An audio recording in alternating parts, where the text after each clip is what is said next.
morning everybody.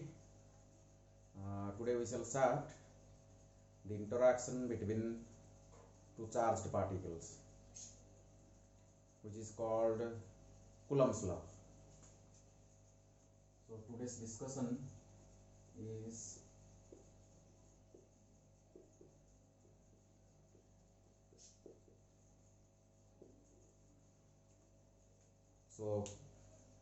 Coulomb's law explains about the interaction between two charged particles, which is called electrostatic force of interaction. As charges are of two types, the interactive force, that is Coulombian force, can be attractive or repulsive. As you know, we have already discussed, like charges repel each other and unlike charges attract each other. So, according to Coulomb, after rigorous experimentation by the sensitive instrument, he had concluded that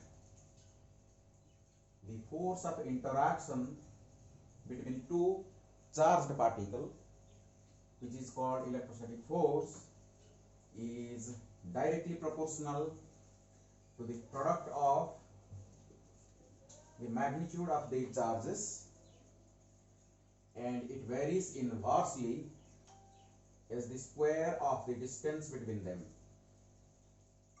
So let us consider two charges. Generally, this law, Coulomb's law, is applicable only for point charges. Okay, so Coulomb's law states that the force of interaction between two point charges Q1 and Q2 varies directly as the product of the charges and inversely as the square of the distance between them. So let the distance between two charges be R. So according to the law, so electrostatic force of interaction, which may be repulsive or attractive, is directly proportional to the product of the two charges Q1 and Q2 and inversely proportional to the square of the distance between them. So combining these two, we can write F electrostatic is directly proportional to Q1 Q2 divided by R square. And this electrostatic force of interaction, unlike gravitational force, depends upon the medium between the two charges. And to incorporate this effect, there is a factor K comes in the denominator of the expression. That means when the two charges are kept in vacuum, if the force of interaction is Fe, then when these two charges are taken into a medium, then its force of interaction, that means the force of interaction, reduces K times. That K is the property of that medium, and that K is named dielectric constant or specific inductive capacity or relative permittivity of the medium. Is it clear? That means if these two charges are kept in vacuum, r distance apart, if the force between them is Fe, when these two charges having same magnitude, kept same distance apart, are taken into a medium, then that Fe prime, let it be, becomes Fe divided by K. That means the force of interaction will be reduced K times. This K is the property of the medium. That means it depends upon the nature of the medium. If you will change the medium in between the two charges, then the force of interaction will be changing according to the property of the medium, which depends or which is characterized by a physical quantity, that is K, called dielectric constant or specific inductive capacity, or you can say it is relative permittivity of the medium. So now if we will equate Fe equal to some proportionality constant, let it be A, Q1 Q2 divided by R square. So this is the general form, that means it is written in scalar form. Later on we will explain this or write it in vector form. So for the time being, F equal to A Q1 Q2 by R square, and there is a factor K in the denominator in order to generalize the expression. So F equal to A Q1 Q2 divided by K R square. This A, the proportionality constant A, unlike gravitational constant, universal gravitational constant G, which was a universal constant, but this A is not universal. This A depends upon the system of unit chosen. So if you will choose CGS system, then its value is 1. So Fe, the electrostatic force of interaction in CGS system, is equal to Q1 Q2 divided by Kr square. So this is the expression of force of interaction in case of CGS system. If we will consider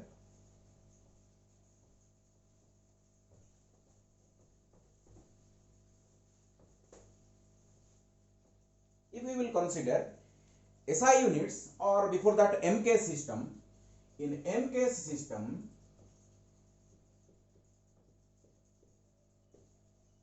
the value of A is set to be 8.89 into 10 to the power 9 Newton meter square divided by Coulomb square. So this is the value. Generally, while solving numerous problems in order to reduce the calculation, this 8.89 is approximately written as 9 into 10 to the power 9 Newton meter square per Coulomb square. So now in MK system, this electrostatic force of interaction Fe becomes 9 into 10 to the power 9 Q1 Q2 divided by Kr square. So this is the expression of Coulombian interaction or electrostatic force of interaction between 2 point charges magnitude Q1 Q2 separated r distance apart in MKC system. But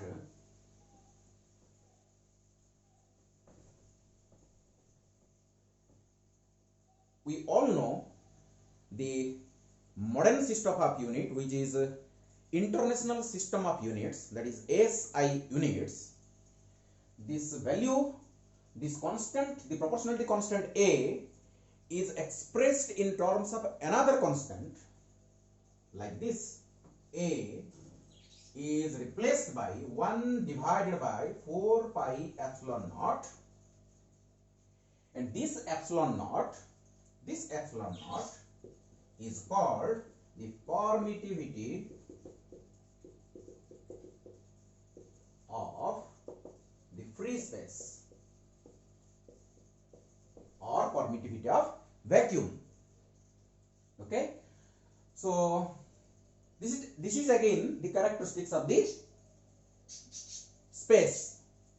So is equal to, you see, A is equal to 9 into 10 to the power 9 Newton meter square per Coulomb square. So we can now calculate the value of epsilon naught from this expression. So epsilon naught equal to 1 upon 4 pi 9 into 10 to the power 9 Newton meter square per Coulomb square.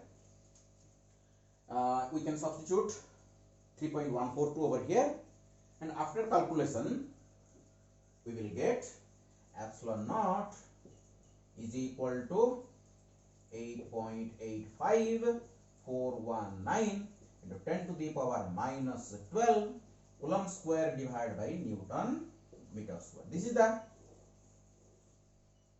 value of a permittivity of a free space, which is a constant quantity, which is a constant quantity. Now we can write this expression, Coulomb's law, in SI unit like this. You see, so Fe in SI units, in SI units, Fe is equal to this constant. This constant A is replaced by 1 divided by 4 pi epsilon naught. 1 divided by 4 pi epsilon naught times Q1 Q2 divided by Kr square. The constant A is expressed in terms of another constant epsilon naught, permittivity of free space. In order to simplify the problems, later on we will discuss about this, why this A is replaced by this constant 1 divided by 4 pi epsilon naught. It will be very clear while discussing Gauss's law. So now this is the form in SI units. Now you can see the expression now becomes, you see,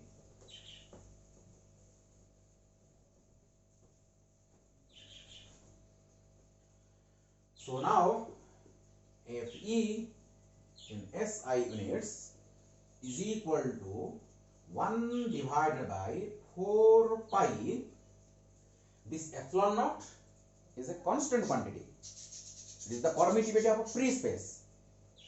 And this K is also a constant quantity for a particular medium. So for a particular medium, we can write this expression, epsilon naught K is expressed in terms of another constant epsilon, which is called permittivity of the medium. When permittivity of a free space is multiplied with the characteristics of the medium K, then we are getting another constant for that medium, which is called permittivity of the medium, times Q1 Q2 divided by R square. So this is the general form of electrostatic force of interaction. This epsilon is called permittivity, is equal to, you see, epsilon naught K equal to epsilon naught K is equal to epsilon, is called permittivity of the medium. So from this expression, K equal to epsilon divided by epsilon naught, you can see K equal to epsilon divided by epsilon naught. That means permittivity of the medium divided by permittivity of the vacuum or free space. Generally, this ratio is expressed in terms of epsilon R, which is called relative permittivity.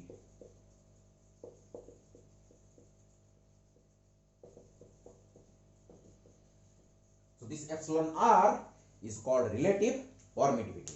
So that is the reason for which I have told you this K, which is called dielectric constant of the medium, or it is also called specific inductive capacity of the medium. So also it is called relative permittivity of the medium. Okay. So this is the scalar form. If we will write in vector form, now we will start expressing this electrostatic force of interaction, electrostatic force in vector form. You see. So in vector form, you see, so this is the charge Q1, this is the charge Q2, the distance of separation R is the distance of separation, and vectorially Fe is equal to 1 divided by 4 pi epsilon. If you will only write it in for vacuum, then it is epsilon naught.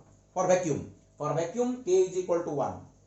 Okay, this is the important point to be noted. For vacuum, you see, for vacuum K equal to 1. This is important point to be noted. k is equal to 1. Okay, k is equal to 1. That means this permittivity of the vacuum is equal to permittivity of the vacuum. That will equalize if k is equal to 1. So that is why for vacuum k is equal to 1. So we will now discuss this force of interaction in vacuum. Then we will switch over to different media. So F is equal to 1 divided by 4 pi epsilon naught Q1 Q2 divided by R square. This is in scalar form. If you will convert vector form, this is a vector quantity, because force is a vector quantity, we have to write a R cap over here. So R cap is the unit vector along the line joining the two charges Q1 and Q2. So we know R cap, R vector, that means unit vector, is equal to R vector divided by the magnitude of R vector. From vector idea, we know it very well. So now we can substitute over here. R cap is equal to R vector divided by only R we can write. In place of this modulus form, we can write R for simplicity. So Fe is equal to 1 divided by 4 pi epsilon naught Q1 Q2 divided by R square. In place of R cap, we can write R vector divided by R. So this implies Fe is equal to 1 divided by 4 pi epsilon naught Q1 Q2 divided by R cube R vector. So this is the vector form of expression for electrostatic force of interaction. Okay, you see, if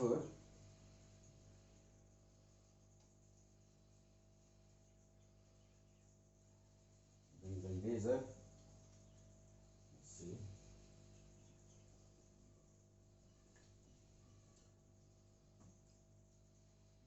so this expression can be written like this. If two charges, you see, this is a system of coordinate. So this is my x-axis, this is my y-axis, and this is my z-axis. If there is a charge, this is the origin, let it be O. First charge is suppose Q1, and second charge is suppose Q2. This is the first charge, this is the second charge, and the position vector of the first charge, say R1, and the position vector of the second charge, let it be R2. Then the distance of separation, let it be R vector. So if I will write over here A, this is the point B. So from the triangle OAB, using triangle's law of vector addition, so using triangle's law of vector addition, in a triangle OAB, we can write OA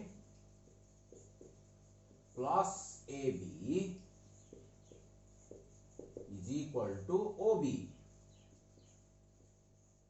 So this implies OA R1 vector plus AB R vector is equal to R2 vector. So from this, R vector is equal to R2 vector minus R1 vector. So we can write over here. So this can be, if two charges are not in origin, having position vectors Q1 and Q2 respectively, then Fe is equal to 1 divided by 4 pi epsilon naught Q1 Q2.